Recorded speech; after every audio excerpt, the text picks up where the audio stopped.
البابا البابا البابا البابا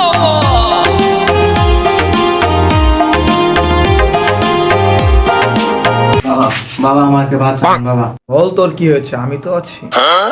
বাবা আপনি তো অনেক রকমের জাদু করেন, আমার কেন বিয়ে হচ্ছে না বাবা? তুই আমার কাছে আয়, দেখি তোর কি হয়েছে বৎস। তোর তো বৎস বড় সর্বনাশ হয়ে গেছে। কি বাবা? তোর দেখি তোর হাত দেখে বৎস, তোর তো বৎস 4টা বিয়ে ছিল। তুই তো ছোটবেলায় মনে হয় জামাই বউ খেলছিস তাই না? সেখানে তো 4টা বিয়ে সম্পূর্ণ হয়ে গেছে। এখন তোর কপালে বউ। বাবা এখন উপায়? তোর কপাল তো বিয়ে না, তুই তো শেষ।